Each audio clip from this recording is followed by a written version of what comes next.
The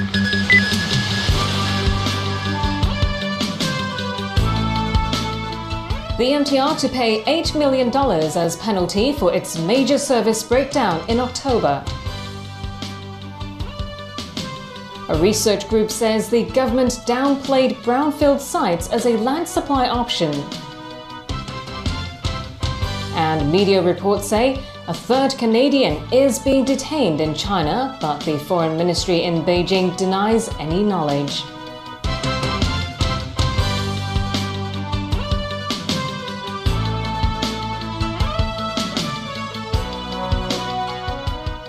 Hello and a very good evening. The MTR Corporation will pay $8 million as penalty for its major service breakdown back in October.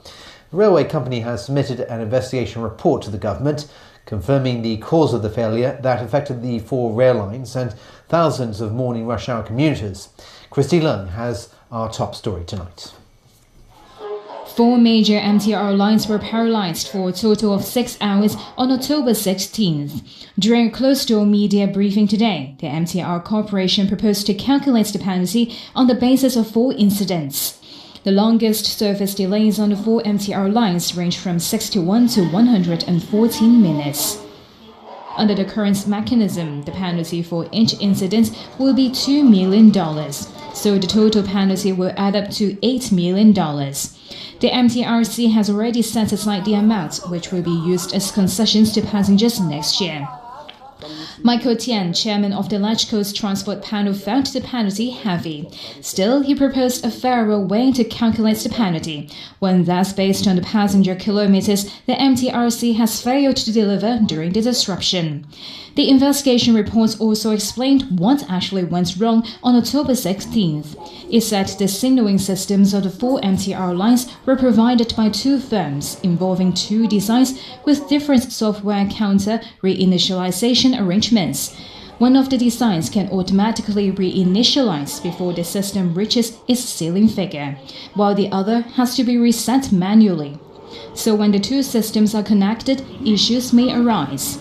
The systems take around 20 years to reach their ceiling figures. The staff didn't know the impact on train surfaces when the systems were not reinitialized, as these were not described in the system manuals. The railway company was criticized by the government for not arranging its 10 shuttle buses to divert passenger flow during the MTR service breakdown. In this investigation report, the MTRC said it was impossible to do so, as there was no contingency plan for such a massive breakdown. And deployment of shuttle buses in a situation like that may make the MTR stations even more congested. Christy Leung, TVB News. A local group focusing on land and development research is criticizing the government for downplaying brownfield sites as a potential land supply option. The group says the government has exaggerated the challenges in developing those sites. More details from Kena Chu. This group believes there are more brownfield sites in Hong Kong than what the government claims. Brownfield sites are former farmlands in the new territories now occupied for other purposes due to the decline of agriculture. Using satellite images, the Libra research community identified more than 1,500 hectares of brownfield sites in the new territories last year. That's roughly 200 hectares more than the government's figure. The government has been saying that there are many heavy equipment operations in among the brownfields.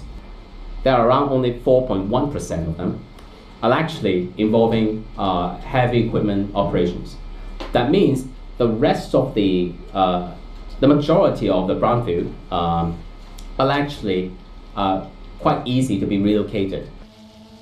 Wang said, excluding those under consideration for residential use, there are still around 1,000 hectares of developable brownfield sites. That's around 85% of the 1,200 hectare shortfall in land supply the government claims Hong Kong will be facing in the coming decades. The group also noted that resuming privately owned brownfields for housing development is less costly than the government's preferred option of land reclamation.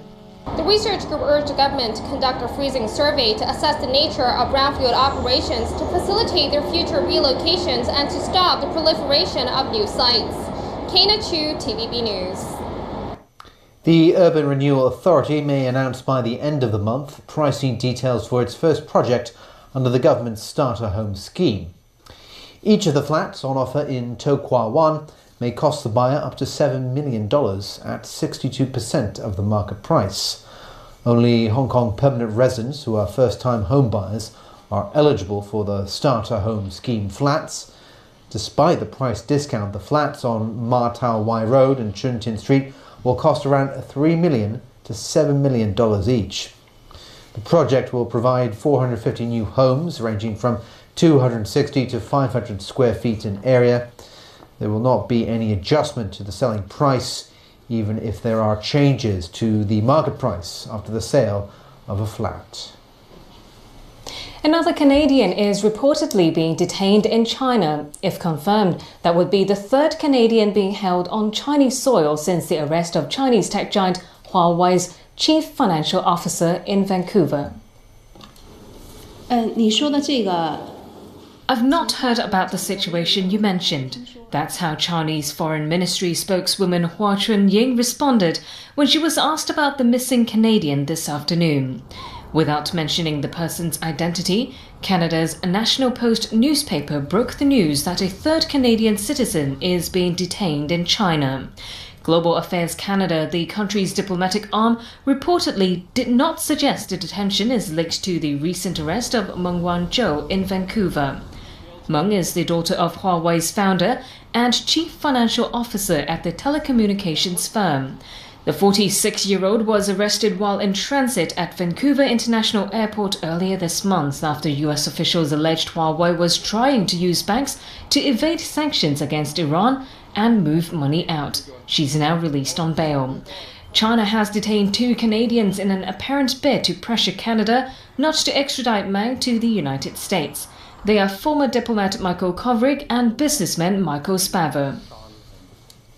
Britain's government has ramped up preparations for a no-deal Brexit as Prime Minister Theresa May's agreement with the European Union appears doomed for a failure in a parliamentary vote next month. Adam Buckner reports.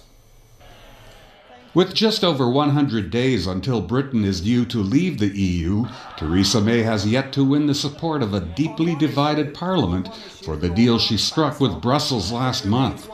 Under the deal, Britain would maintain close ties with the EU, something supported by most international businesses who fear a nightmare scenario, but opposed by hard Brexiteers. In their last meeting before the Christmas break, May's cabinet ministers agreed to activate all the government's no-deal plans and advised the public to prepare for disruptions. Britain's Brexit secretary said a no-deal divorce could plunge the country into chaos and the economy into recession, and they have to prepare for that outcome. The default option in the event of no other option is no deal. Now that's not our intention. Our intention is to secure the deal, but as part of our contingency planning, with 14 weeks to go before we leave the EU, the responsible thing for the government to do is to prepare for that default option. The government has made more than £4 billion available for Brexit planning since the 2016 referendum. It will go towards beefing up border controls, more staff to handle increases in customs activity, and even setting aside space on ferries to ensure a regular flow of medical supplies. 3,500 armed forces personnel are on standby to support the government with its contingency plans. The UK economy has slowed since the 2016 Brexit vote. The British Chambers of Commerce predicts 2019 will have the weakest economic growth since the country emerged from recession in 2009. There have been growing calls for a second Brexit referendum, something May has so far resisted. Alan Buckner, TVB News. Sentencing has been delayed for US President Donald Trump's former national security advisor in the hope that Michael Flynn will continue to cooperate in the Russian collusion probe. But that didn't stop the presiding judge from shaming Flynn as a man who betrayed his country. Sonia Artero has more. Outside a courthouse in the U.S. Capitol, a swarm of reporters watch as Michael Flynn exited. This comes after Flynn admitted to lying to FBI agents in an investigation to determine if Donald Trump's campaign colluded with Russia to influence the 2016 presidential election. Inside, the district court judge overseeing Flynn's sentencing was about to slap him with prison time until this shocking turn of events. Instead, midway through the proceedings, the whole hearing was canceled and postponed so that Flynn could continue cooperating with investigators in hopes of getting credit for that cooperation and shaving any time off his sentence. It's perfectly acceptable for the president to make a positive comment about somebody while we wait to see what the court's determination is. We're disputing that any actions he engaged in had nothing to do with the president. That just because maybe he did do those things, but that doesn't have anything to do with the president directly. Flynn's rescheduled sentencing hearing is slated for March 13th. Sonia Artero, TVB News. President Donald Trump's charitable foundation was forced to shut down over a lawsuit that claims Trump used it as his own personal checkbook. New York Attorney General Barbara Underwood accuses the Trump Foundation of using the money it raised to fund Donald Trump's presidential campaign and boost his businesses. The lawsuit seeks $2.8 million in restitution. It also bans Trump and his 3 eldest children, Donald Jr., Eric and Ivanka, from running charities in New York for a decade. The foundation's lawyer refuted the allegations. He showed that $19 million over the past decade, including $8 million of the president's own money, went to hundreds of charitable organizations. SpaceX's first national security space mission was cancelled due to a computer glitch, but the Trump administration Space Command is a go. A Falcon 9 rocket carrying a $500 million global positioning system satellite was stopped minutes before takeoff. The delay was blamed on an out-of-family reading on the rocket's first stage sensors, but SpaceX will try the launch tomorrow. US Vice President Mike Pence traveled to Florida to watch the launch. That's where he announced the reason why President Trump is directing the Pentagon to establish a combatant command to oversee America's activities in space. Under his leadership, as the president said, and as you all well know, space is, in his words, a war-fighting domain. And the truth is, for years, foreign nations have been developing electronic weapons to jam, blind, and disable satellites, just like the one that waits on that launch pad today. China has tested missiles designed to destroy satellites. China and Russia are working to station new weapons directly in space. And frankly, these new challenges demand new and innovative responses. And that's precisely what we've been providing under President Trump's leadership. And still ahead tonight. Belgium's Prime Minister submits his resignation amid a row over migration. And a sneak peek of the Sichu Centre in West Kowloon.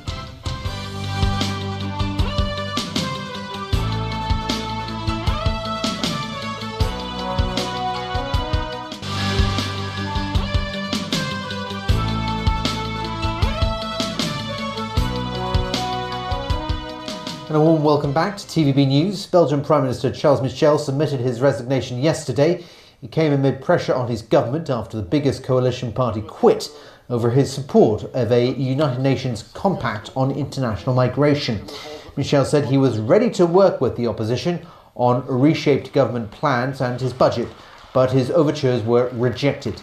Lawmakers were also demanding his minority government submit to a confidence vote, and a confrontation appeared likely. Michel submitted his resignation to King Philippe, who said he was withholding his decision. Back locally now, some lawmakers say they don't find the exhibits at the Hong Kong Science Museum very intriguing. As Haley Joe reports, they made fun of the venue's dated facilities that are in dire need of an upgrade. Do you remember the last time you went to the Hong Kong Science Museum? Even if that was years ago, you might not be missing much. This man said he's only here with his grandson, but got so bored he won't make another trip. 7 permanent exhibition galleries have been in use for 27 years since the museum first opened. Legislator today mocked the dated exhibits. I think the Science Museum is a dinosaur. Apart from local visitors, there would be tourists coming to Hong Kong, and they may visit the Science Museum as well. And it's really embarrassing. Others at today's LegCo panel meeting were more critical of the Leisure and Cultural Services Department, even though it's seeking $20 million to renew exhibitions in the coming years. I would rather say that students should not go to the Science Museum or they will lose interest in science altogether. The government has spent $100 billion on the innovation and technology in the coming 3 years, and you're only applying for $20 million. I can give you much more funding. You can take it down and rebuild it. Not everyone was as encouraged, even as the Science Museum boasted a record-breaking 1.95 million visitors in the last financial year. As Peter Hsu puts it, the low visitor numbers is an indicator on the urgent need to upgrade the museum's facilities. Haley Zhou, TVB News. In a few weeks, some of the biggest names in the local film industry will light up the refurbished Avenue of Stars in Tsim Sha Tsui. Here's the Bruce Lee statue, still wrapped in plastic. Other statues and over 110 handprints of celebrated entertainers will be revealed to the public at the end of next month. Handprints will no longer be positioned on the ground, but mounted along handrails at waist level. This follows an upgrade of the harbourfront attraction that started 3 years ago. It'll come complete with more shaded area and seating facing Victoria Harbour. And if you're into Chinese opera, chances are you've secured tickets to catch a show at Xishu Centre. That's the first major theatre to open at the West Kowloon Cultural District after numerous delays and controversy. Haley Zhou checked it out today, a month before it officially enters service next month. At Xishu Centre, Chinese opera singers have been rehearsing for the facility's soft opening, which is coming up in 10 days. On December 30th, the center will put on 2 shows, Birthday of the God of Venus and Prime Minister of 6 States in the Grand Theatre. The 1,000-seat main theatre is located on the top floor. You can see the proscenium with LED title system.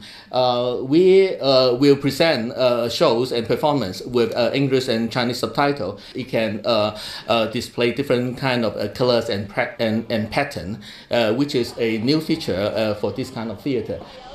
But the Xishu Center is not just an architectural feat. It aspires to attract new audiences to traditional Chinese theater through a fun viewing experience. This tea house theater recreated a tea house setting where people used to enjoy Chinese operas in the Qing dynasty. Tea and dim sum will be served during the play. In the atrium, a free photo exhibition will open by the end of this month. It celebrates this structure and documents its 8-year development process. In spite of its stunning design and high hopes, issues remain. Will there be enough content for the center to be used continuously? The executive director showed confidence. Louis Yu says some 30 Chinese opera production groups had already booked the theaters, starting from May next year. The Xishu Center will officially open with the performance of the reincarnation of Red Plum under the artistic direction of Canton Opera Master Pak Sui-sin on January 20th next year. Haley Zhou, TVB News. Thanks for watching. Bye.